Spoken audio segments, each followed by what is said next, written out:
It's DDP.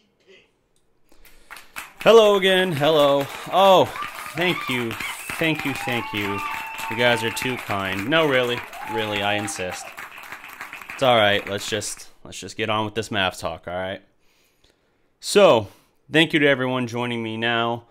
Today is a different time scale or start time for this Mavs Fastbreak. There is a lot on my plate today, and obviously this latest Cowboys news has people hitting me up right now. But I need to do this Mavs Fastbreak, and I'm supposed to do a Big 12 college football summary as well. So that's going to also be later today. But one thing I'm going to plug real quick before I get into this Mavs Fastbreak. Shout out Buddy Johnson and Ray Ricks. What's up, guys? So later today, during the Cowboys game, 3:25 is kickoff. I am hosting a live watch party at Henry's Tavern in Plano, Texas. It's basically going to be us live streaming, Law Nation and myself live streaming this. This is a Fantom event, and we're going to live stream and commentate throughout the Cowboys game. So normally when you listen to an NFL game or anything, you can't really pick your commentator, right? Well, now you can. Now you can listen to Law Nation and myself as we talk Cowboys, offer you our insights, our knowledge and all of that. And I'm sure I'll drop some nice stats for you along the way as well and give you some of that interesting insights that I have a tendency to do. Humble brag. But yeah, so if you guys want to support us, please come out and see us at Henry's Tavern in Plano. If we do well with this, I'm going to be able to expand this beyond just Cowboys, and even when the Mavericks season starts, I want to be able to come out there at least once a month, hang out with you guys, have some drinks, and just have a good time.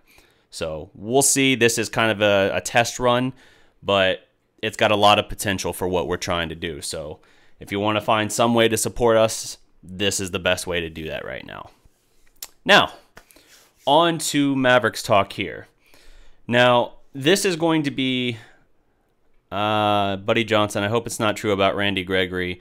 It unfortunately looks like it very much is true. It's being reported by ESPN, CBS. Everyone's on this, and unfortunately, it is in regard to the Jason LaCaforna story from August, which I wasn't thrilled about at the time. But I'll get into all that when I have some more time, and trust me, it'll be a talking point during today's stream for the Cowboys. But so for this Mavericks Fast Break, I'm going to treat this as a little bit of like an open floor thing. If you guys got questions, if you got comments, anything like that, feel free to chime in with them.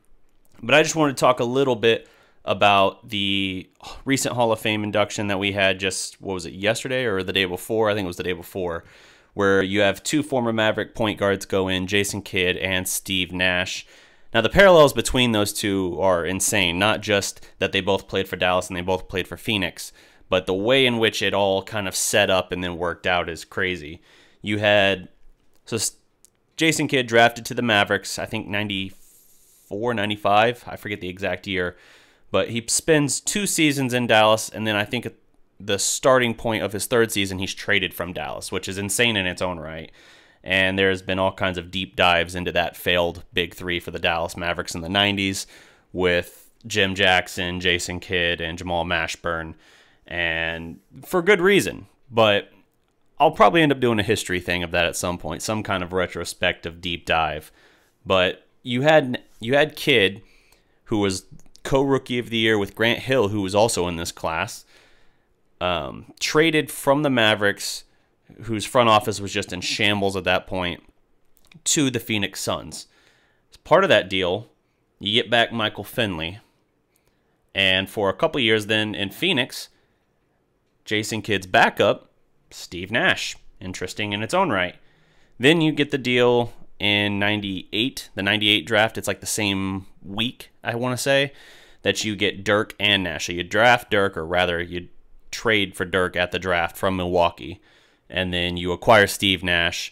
Nash has 2 beat-to-hell years in Dallas. His first 2 years in Dallas, he could not stay healthy, and he was being booed by the home crowd. Now, his last 2 years in Dallas, he was fantastic. He played I want to say 78 and 82 games respectively in those final 2 years, and he made an all-star team with Dallas. If it wasn't for Dirk's knee injury in the 2002-2003 Western Conference Finals, I think there's a very real chance that that Mavericks team wins it all. Ironically, would have then been beating Jason Kidd's New Jersey Nets at that point in the NBA Finals. So interesting how that could have worked out in that regard. But all the same, you end up with a situation where Nash then leaves to go back to Phoenix.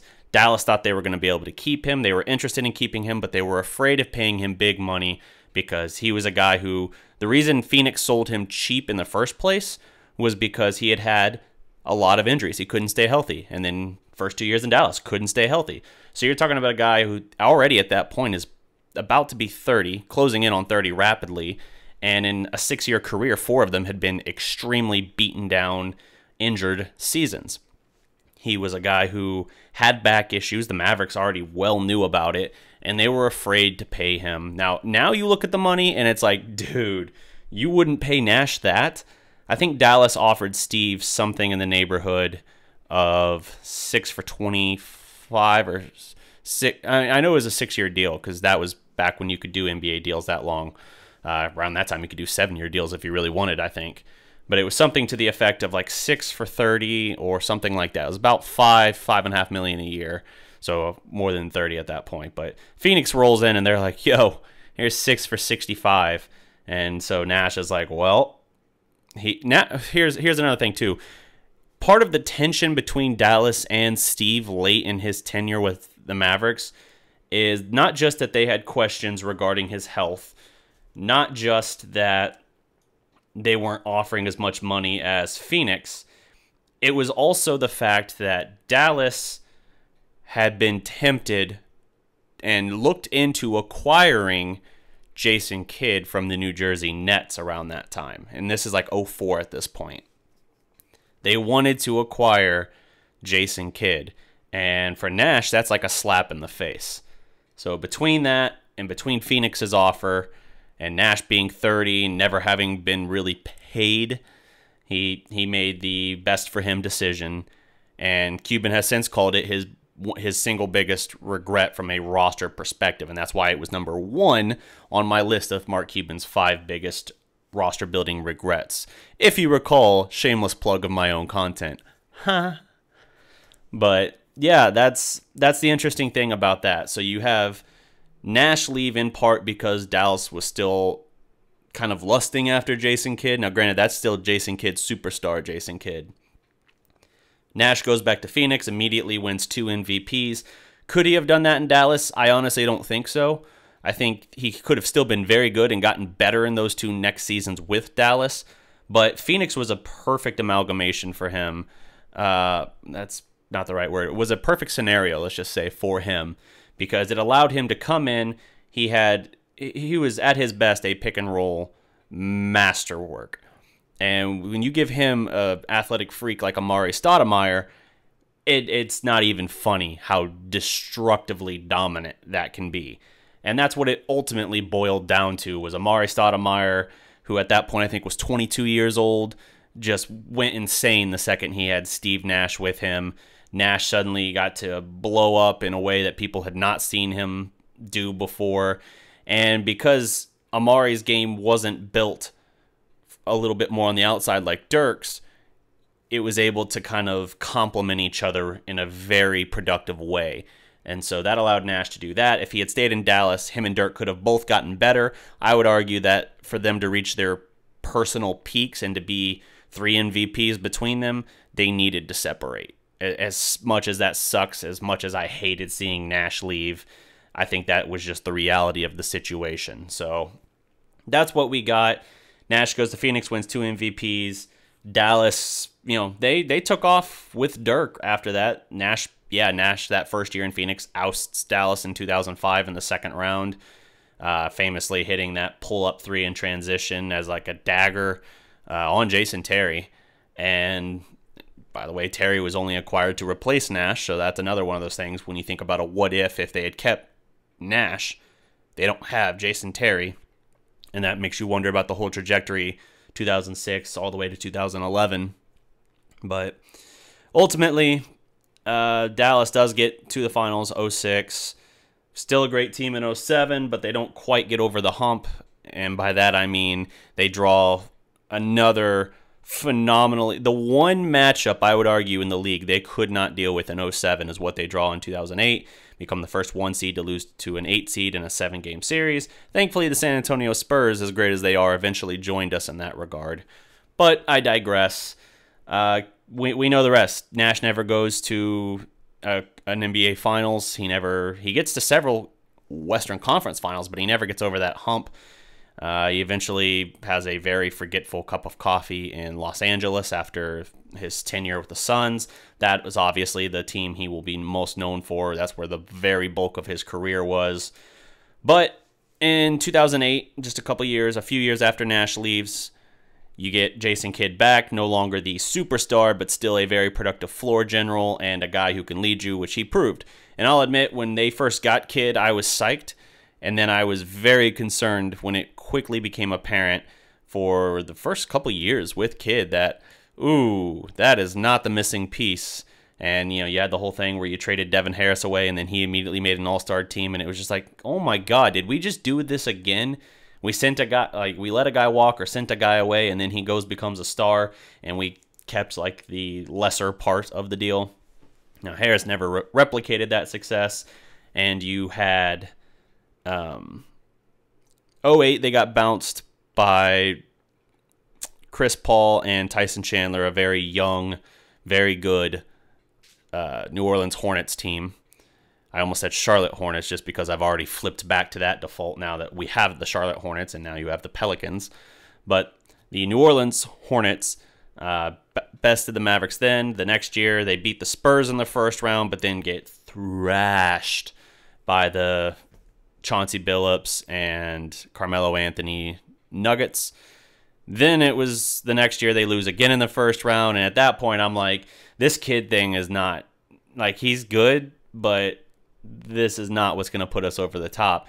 Now he ended up in 11 playing a significant part in that, gets his first and only ring with the Mavericks. Appropriate that he came back to where it all started, the place that I don't want to say he never should have left, but definitely the place he left too soon.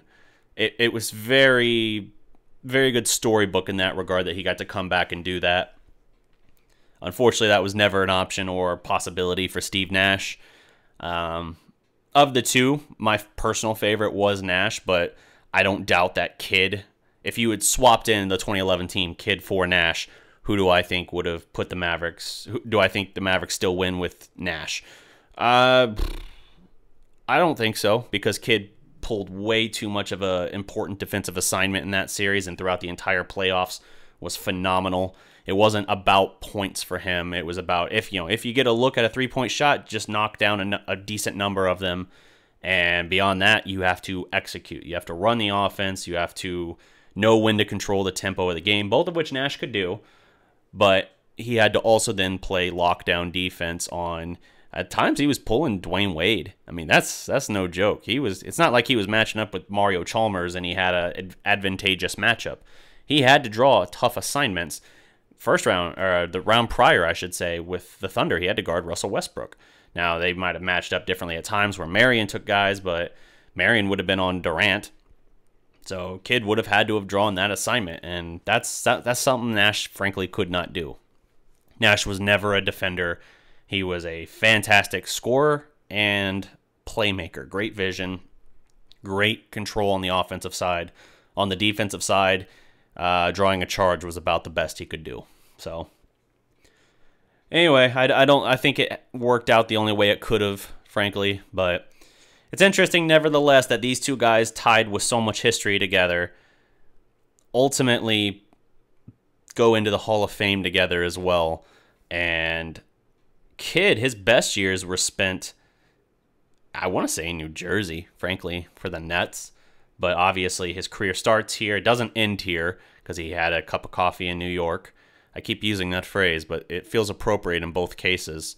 Both him and Nash try to hold on for one more year with one new team, and it does not work. Technically, Nash had 2 years in L.A., and it was like the start of the next year where he threw out his back freaking picking up his luggage at the airport, and that's when it was like, yeah, He's done. Not only did he throw out his back, they're telling us he needs like surgery or something. Like, yeah, he's done. It's over. So it's incredible how much these guys have in common. They go in the Hall of Fame together. You know, Dirk posts about it. I put up the graphic on, let me see. I'll throw it up here real quick. Give me a second here. Oh, you know what?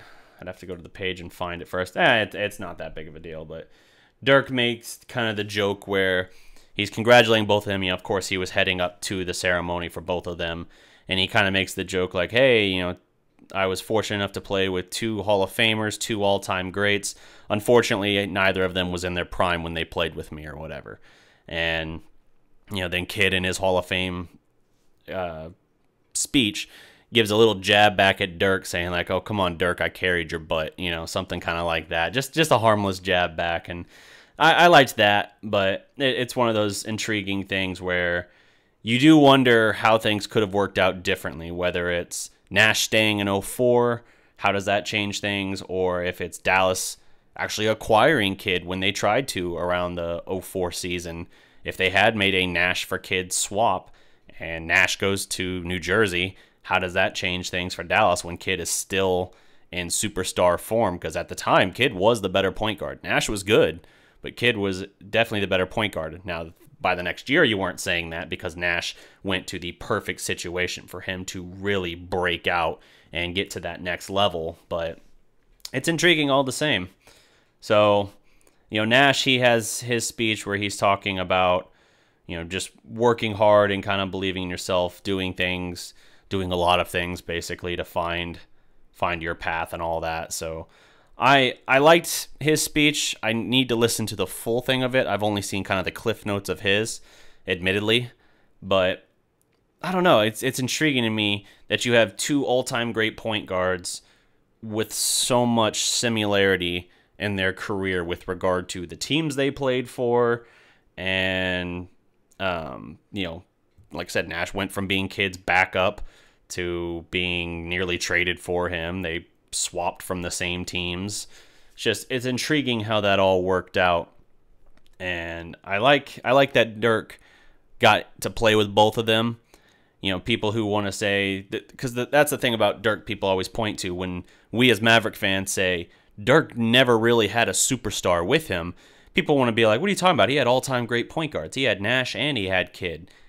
And he finally won one with Kid, but he never won one with Nash. And I always look at them and say, dude, Nash hadn't broken out yet. Nash was 1 season of an all-star at that point, and it wasn't even the last season he was here. It was like the 2002-2003 season, and then by 03-04, his last year here, he wasn't a superstar anymore. Or he wasn't an all-star, I should say.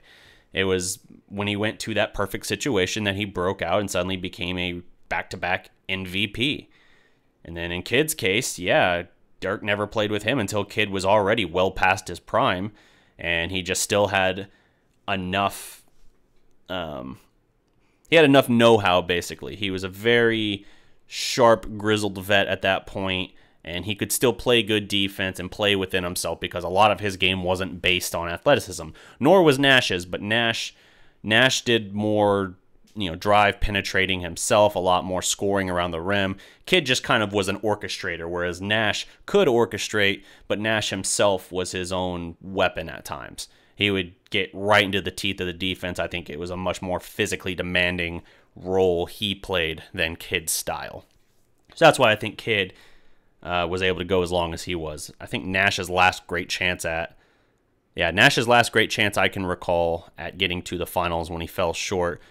It was 2010. Yeah, it was right the year before the Mavericks went. Because he lost to the Lakers with Phoenix in 2010. Lakers win the title that year over Boston, and then Dallas comes up the next year. So it's intriguing how all that works out. I see we got about 15 people here in the chat. What's up, guys? Hey, if you guys got questions, hit me with them. I mean, let me know. If we want to talk Mavericks, let's talk Mavericks. But this is a shorter show today because I've still got to do my college football for the Big 12 roundup.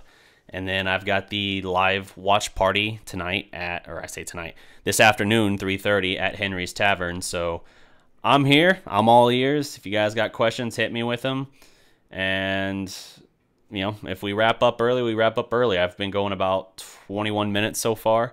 So, yeah, if we don't have any questions coming in from a Mavericks base, whether it doesn't have to be on Hall of Fame either. If you want to ask a question regarding Dennis Smith or Luka Doncic or anything like that, DeAndre Jordan, the Mavericks, you're seeing them getting back into their workouts and everything at the facility. You're seeing Luka Doncic getting to work out with and kind of play a little bit with like DeAndre Jordan. I think DeAndre Jordan has really slimmed down this offseason, and honestly, I'm not sure that I like that, because part of what makes him better than like a Nerlens Noel, which is a similar style player, is that DeAndre Jordan is like built. Like DeAndre Jordan has mass to him. And so for him to look so slim now, I'm like, oh, you look like Nerlens Noel 1.5 right now, or maybe 2.0. But, I don't know that I like that. I would much prefer you still having about the same size as last year. But, who knows? Maybe he knows something. Maybe he's been dealing with some kind of soreness or issues, and losing a little bit more weight helps. He is about 30 years old, so that does start to factor in at some point. But it'll be intriguing to see how this team does. I know that the kind of hype video for 2K19 dropped, and it featured in the trailer, the extended trailer, fast break with the Mavericks, where you have Dennis Smith going to Luka Doncic, who then throws the alley-oop to DeAndre Jordan, and he gets the fierce dunk. That's awesome. That really is, and we will probably see a fair bit of that this season, I'm guessing. But I'm really curious to see how that all shapes up once the season gets here, because I think Luka Doncic is going to be good. The amount of hype I see for him, it's almost scary to me, because I'm afraid it's being overhyped. I think he'll be good. I think he'll be in the running for Rookie of the Year. But it's not going to be the rookie, in my opinion. I could be wrong, but in my opinion, it's not going to be the Rookie of the Year bar that we saw set last year. And that'll be a difference maker for sure. I mean, I think he'll be good. I think he'll be very good in the future as well. But I don't think he's going to be a Donovan Mitchell or a Jason Tatum or a Ben Simmons out there. I think he's just going to be a very solid piece to this offense with some real playmaking ability. As a rookie, I think he'll get better as he goes. Brandon Romero, what do you think Jalen Brunson's role will be for us this season? I think Jalen is going to be he's obviously going to be a reserve on this team, a reserve point guard. I think he's got a lot of ability. I think he's the backup point guard of the future. But there are a lot of guys in this backcourt right now on this roster. You got Devin Harris and JJ Barea as well. Now, with Harris, they run him. I say they. Carlisle tends to run him at the 2 when he wants to mix things up. Dallas likes to go with 2-point guard lineups, I should say. So you'll see situations where you have Devin Harris and Dennis Smith out there, or JJ Barea and Dennis Smith. So you'll see Brunson work in with that a little bit, and you'll see him getting, I want to say probably somewhere in the neighborhood of 12 to 15 minutes a night. I think it might take a little time for him to kind of find his footing, just because it's not just his ability in adapting to the NBA level of competition. It's also being able to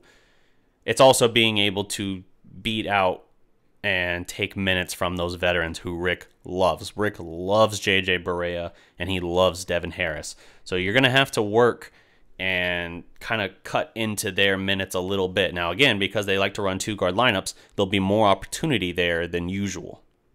But that will be something. I do think he can be, for the next several years, a very solid backup for Dallas. And depending on how they run lineups, he'll be out there with Dennis Smith and not just backing him up. So I like him a lot. The guy's accomplished a tremendous amount at every level he's played at. McDonald's All-American, National Champion, AP Player of the Year, Big East Player of the Year. I mean, the guy has done it all at every level. 2-time NCAA champion, actually. So I'm very happy with that pick. I think that he was one of those guys that made me look at this draft and say, damn, Dallas had a really, really good draft. Not just the Luka Doncic deal, which I think was good. Not just there. I think Dallas, what made them have a great draft was also getting Brunson at the top of the second round, because I felt he was a first-round talent. So did Dallas. So to get him where they did, awesome. They didn't have to move up. That's great. And then you get the deal where you get, I think, the steal of the draft ultimately. And you might not say that this year, but I think in the next couple of years, you're going to look back and be like, wait, he was taken at what position? Ray Spalding, getting him at pick 56 was massive for Dallas, I think. And being able to plug him in at the 4 spot, I think will be big. He's got a lot of ability for the pick and roll. He's got to put a little size on him, but it's still one of those things where I think he has a lot of potential. And I think you're going to look at him and say he's the steal of this past draft, getting him at pick 56. Sir Coronas, you are cool. I try really hard at that, so thank you, sir. No, I'm actually a huge nerd, but I appreciate it all the same, buddy. Ray Ricks, if you can add any player under 25 to the Mavericks, who would you pick? Any player under 25? Man, that's like a really tough thing to say, because the obvious answer is, what does Dallas need more than anything right now? That's going to be, I'm guessing, Donovan Mitchell. Mavericks need it too. So there you go. Donovan Mitchell makes a lot of sense. I've been saying, as far as a big name acquisition the Mavs could make, whether it's a trade or something like that. Now, I think they'd have to trade for him. I don't think that they would be able to free agent pitch him. And I don't even know if he makes it to free agency, would be Jimmy Butler. I think that as a two-way player makes a lot of sense for the Dallas Mavericks, because Wesley Matthews is an expiring contract this year. Now, obviously, Wes would be part of that deal, but I think that's a lot of potential for them there, and I think he makes a lot of sense and fits well within the structure of what they have right now around them. So I'm intrigued by that. It's just a matter of figuring out exactly how to go about it, and if you can do it. You probably have to send Wes and Dwight Powell, both of which I would be okay with if it's getting Jimmy Butler, assuming you can get him to sign a new max deal with you. Because I don't want to take the OKC risk, because OKC at least had a full year to recruit Paul George when they did their deal. It's different if the Mavericks do it now, because Butler is free after this season, and because he refused the max with Minnesota. My guess is at the deadline you'll see Minnesota move him just as like okay, let's get something for him. So we'll see. But Donovan Mitchell, a player under 25, Donovan Mitchell would make a lot of sense in that regard. Again, it gives you an elite 2. And that immediately becomes your best player right there. What up, Gle? Immediately gives you your best player on the team right there. If I got to add any player under 25, Donovan Mitchell would be my call. I think Joel Embiid is still under 25, right about 25, 26 maybe. I don't know. With Embiid, I like his game, but I hate his personality. He's just too cocky and arrogant, and I'm looking at him saying, dude, you've been good for like a year and a half, and you were out for entire seasons because of your foot and stuff. Like, missed his first 2 seasons in the league because of that. So I hesitate to say I would want him just for longevity's sake. But Donovan Mitchell, that dude's the truth. So I'd be very interested in adding him if I got to add a player under 25. Do you think DeAndre is our center for more than just a year, or is he a rental until we find something else? Well, I wanted Dallas to, they give him the 1-year deal for about $22 million, I want to say. And the reason they did that deal, they tried to trade for him first from the Clippers, couldn't find a deal, and it was because the Clippers didn't want to take back Wes Matthews for some reason. It's not like they're close and he straps them for cash. He's less money than DeAndre. But the idea was that you were going to be looking at $23 million for DeAndre Jordan last year, or on this next year, if he spent that year with the Clippers. So Dallas came in and said, hey, we'll give you that in a 1-year deal. You'll be a free agent again, can get big money again. Now, DeAndre made out like a bandit in that regard, because no other big men in this market for this summer got that kind of money. I mean, hell, granted, coming off a Achilles tear, DeMarcus Cousins lands for like $5.3 million with the Golden State Warriors, which is just all kinds of absurd. If he's even relatively back to form by the time playoffs roll around, it's going to be the most laughably unfair and one-sided playoff run in NBA history. I don't think they would lose a game if he's his normal boogie self at that point. So it'll be interesting to see in that regard for sure. I would have liked the Mavericks to have done a 2-year deal with a team option for year 2 for DeAndre personally. I hesitate because he's 30 to give him a multi-year deal. And that was my initial fear when they were like, okay, we're going to go balls out for DeAndre Jordan. I was afraid they were going to look at it and say, all right, let's offer him a 3 or 4 year deal. 3-year, that's workable. But if we say 4 or 5 year deal with a guy who's, I think he's 30 now, or about to turn 30, something like that, I would have been hesitant there because I'm like, do you really want to bank on a 35-year-old DeAndre Jordan? Center is not a position that tends to age that gracefully, especially because it's a big dude. As 7-footers get older, they break down. I mean, look at Dirk. His mobility is at -2. But because of his style of play, being a jump shooter, he can still do a little something, and he can still be a guy who can average at 40 years old 12 points a game. I mean, that's really efficient, and he still scores efficiently too. So it's different. If it's a guy that's got a bang down low and a guy like DeAndre who is built on his athleticism and his dunking ability, then you're going to worry about that for sure. But I view it as more than likely, if he's not a 1-year stopgap, they're going to look to sign him up for another. Maybe next year they do the 2-year deal with a team option on year 2. I don't know. It depends. It's hard to project what the market's going to be. All I can say is that the NBA is moving more and more right now towards small ball. Centers are becoming obsolete, and that's part of why the market for elite centers and, kind of power forwards, just big men in general, more traditional big men, is dwindling the way it is. And that's part of what contributes to the Boogie Cousins deal for what he got. But I don't know, man. It's really interesting to see, and I'm curious to see, but my gut tells me he's probably a 1-year stopgap, because I think if he's 31 years old, unless the Mavericks throw a just S-ton of money at him again, I think more than likely he's going to say, hey, I'm 31 years old, heading toward 32. I'd kind of like to go somewhere I can win a title. Let me go join LeBron in LA or something, because that was another possibility for him. It would have kept him in LA, which is where his family and everything is, would have been playing in the same arena, and he could have played with LeBron James, who really, really, really, really, really wanted him in Cleveland last year, but they couldn't swing the deal at the deadline. First name, last name. What up, DDP? What up, first, last? Let's see, bro. Can't wait for the Mavs season. I'm going to Mavs versus Bulls. That's cool, man. That's what's up. Let me see here. Sir Coronos. Who are the Mavs? I'm from Europa. Dallas Mavericks, NBA team. Yep, that's who we talking here. Dirk Nowitzki and whatnot. Really, Nowitzki. Yeah, first, last name. So you're going to Mavs Bulls. That's cool, man. So I mentioned this a little bit at the start of this show. Today is a packed day for me.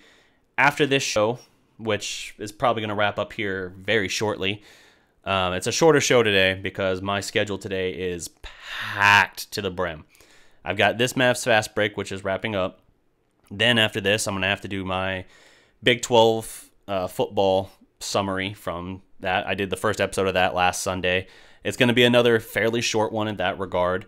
And then after that, later today at 3:25, I'm going to be hosting a Cowboys watch party for Fantom. WatchFantom.com.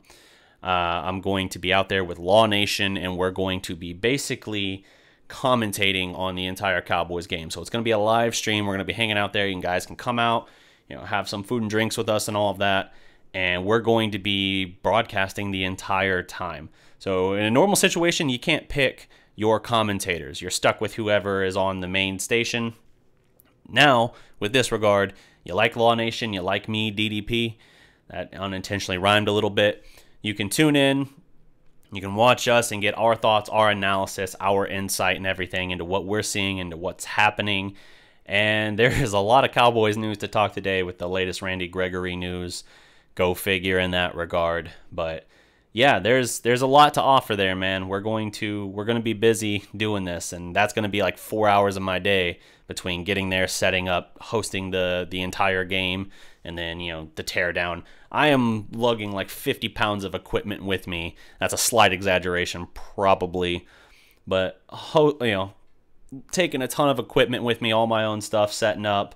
And here's why this is so important. I know I'm talking about a Cowboys game, so you guys who are here for my Mavs content, you're probably thinking like, oh, that's cool, dude, I'm happy for you, but, how does this impact us?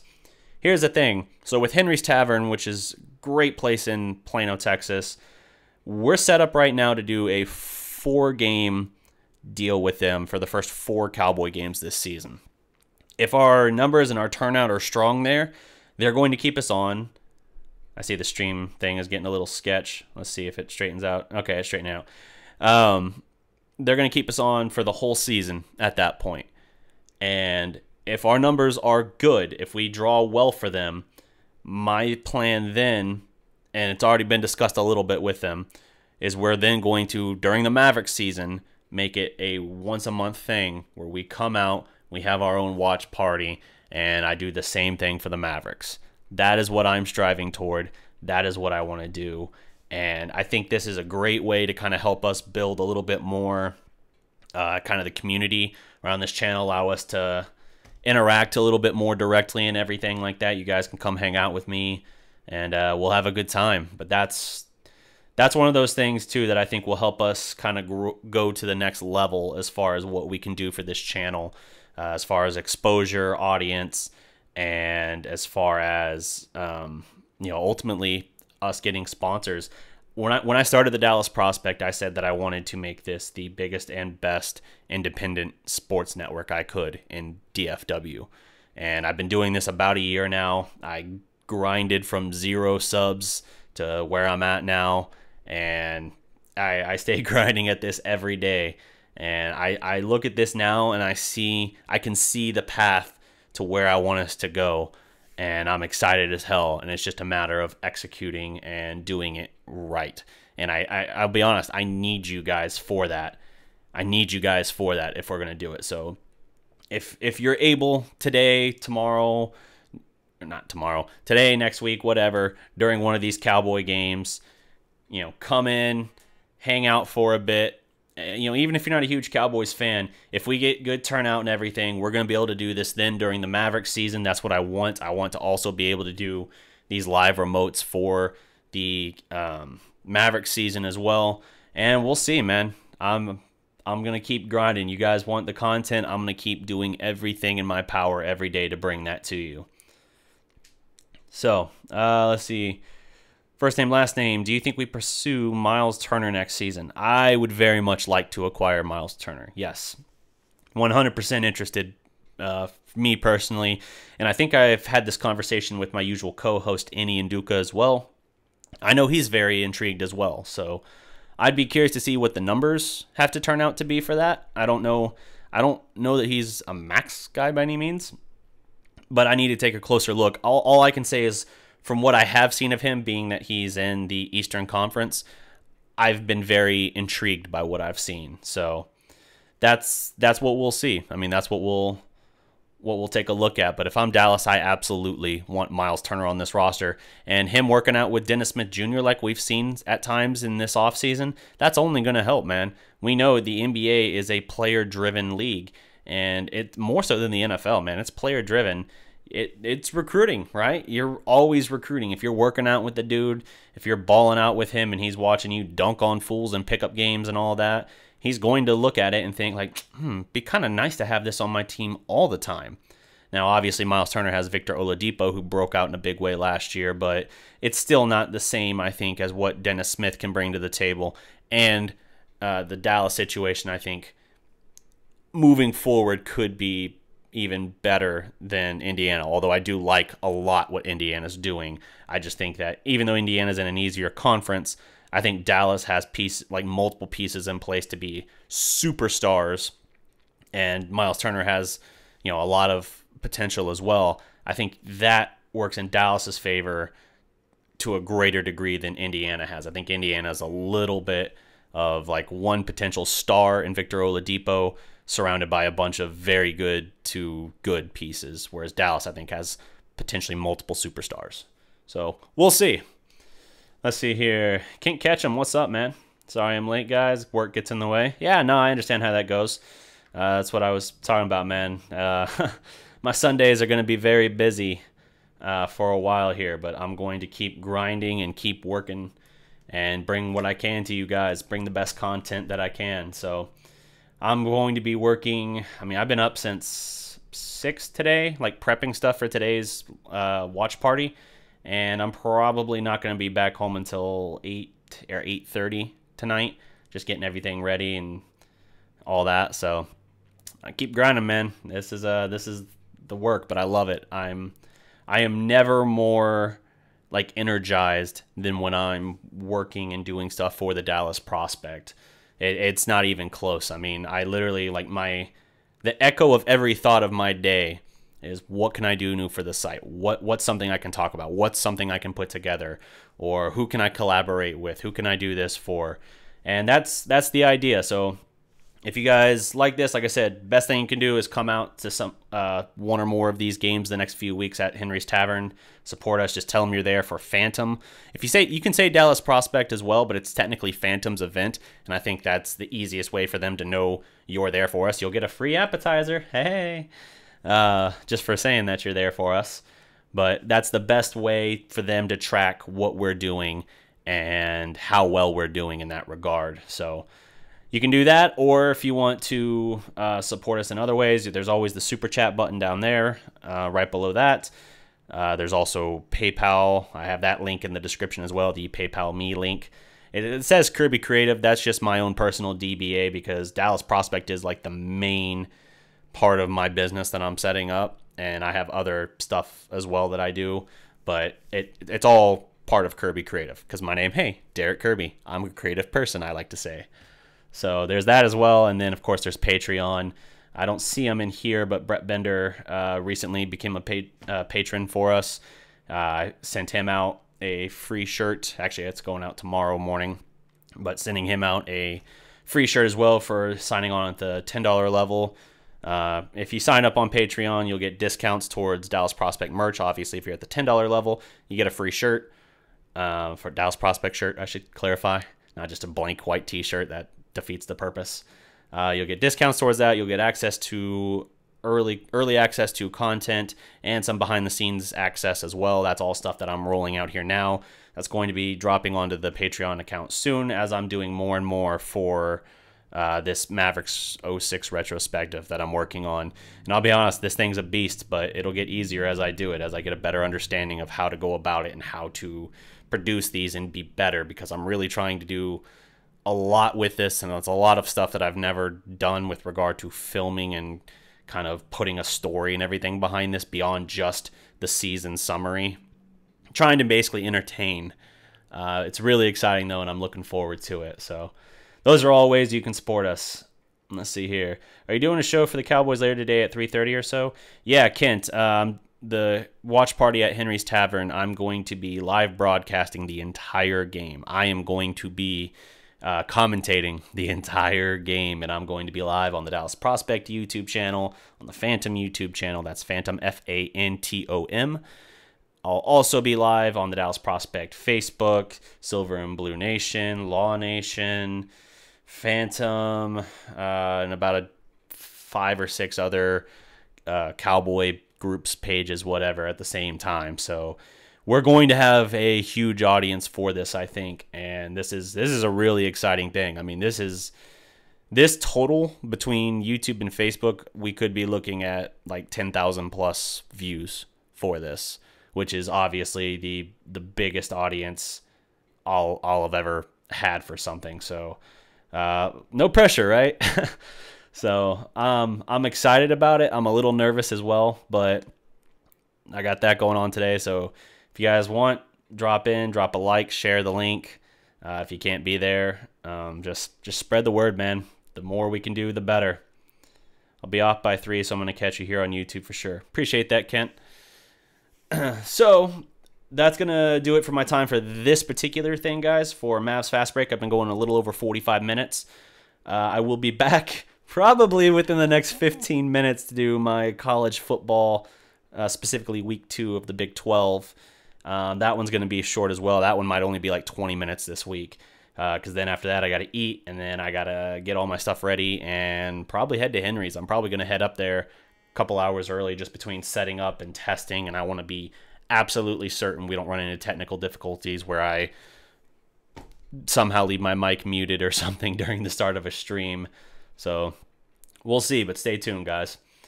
And remember, every legend was once a prospect. Salute.